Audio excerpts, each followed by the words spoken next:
భారతదేశపు ఉపరాష్ట్రపతి ఎన్నికకి సర్వం సిద్ధమైంది. ఈరోజు ఎన్నికలున్నాయి. ఇటు ఎన్డీఏ కూటమి తరపున సిపి రాధాకృష్ణన్ బరిలో ఉంటే కాంగ్రెస్ ఎన్డీ కూటమి తరపున సుదర్శన్ రెడ్డి బరిలో ఉన్నారు. దానికి సంబంధించి బిగ్గెస్ట్ బ్రేకింగ్ న్యూస్ మనం చూస్తున్నాం. సో ఎన్నికలకు సంబంధించి ఈరోజు ఎన్నిక జరగబోతోంది. సుమారుగా ఈ ఎన్నికలో అటు 739 మంది సుమారుగా పాల్గొనే అవకాశం ఉంది. సో 781 మంది ఇటు ఎన్డీఏ కూటమి తరపున 439 మంది అభ్యర్థులకి మద్దతు ఉంది. వారంతా కూడా అటు సిపి రాధాకృష్ణన్కి మద్దతుగా ఉన్నారు. 439 మంది ఎంపీలు ఉన్నారు.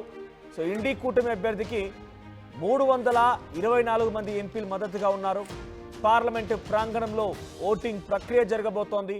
ఉదయం 10 గంటల నుంచి సాయంత్రం 5 గంటల వరకు కూడా ఈ పోలింగ్ జరిగే అవకాశం ఉంది. సాయంత్రం 6 గంటలకి ఓట్ల లెక్కింపు ప్రక్రియ ఉండబోతోంది. ఆ తర్వాత ఓట్ల లెక్కింపు పూర్తిగానే ఫలితాలు విడుదల చేస్తారు. సో ప్రస్తుతానికి ఈ ఎన్నికలకి 2 పార్టీలు దూరంగా ఉంటూ ఉన్నాయి. అటు బీఆర్ఎస్ పార్టీకి 4 రాజ్యసభ సభ్యులుంటే బీఆర్ఎస్ దూరంగా ఉంటుంది. బీజేడీ కూడా దూరంగా ఉంటుందని నవీన్ పట్నాయక్ కూడా ఈ ఎన్నికల్లో దూరంగా ఉంటూ ఉన్నారు.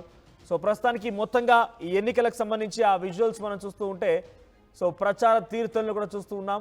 సో సుదర్శన్ రెడ్డి సోనియా గాంధీతో మాట్లాడుతున్న విజువల్ ఒకటి, ఆ తర్వాత పైనే సిపి రాధాకృష్ణన్ బీజేపీ పార్టీ ఎంపీలతో కేంద్ర మంత్రులతో ఆయన కూడా ఒక సమావేశంలో కూర్చొని మాట్లాడుతున్న విజువల్స్ మనం చూస్తున్నాం. సో మరి కాసేపట్లోనే ఉదయం 10 గంటలకల్లా ఎన్నికల ప్రక్రియ మొదలు కాబోతోంది. సో ఇప్పటివరకు జరిగినటువంటి ఈ 10-12 ఏళ్ళ ఎక్కడ కూడా బీజేపీని ఈ స్థాయిలో వాళ్ళు ప్రకటించిన అభ్యర్థిని ఓడించిన దాఖలాలు లేవు. సో గతంలో జగదీప్ ధన్కర్ కానివ్వండి, ఆయన కూడా మెజారిటీ బంపర్ మెజారిటీతో గెలుపొందారు.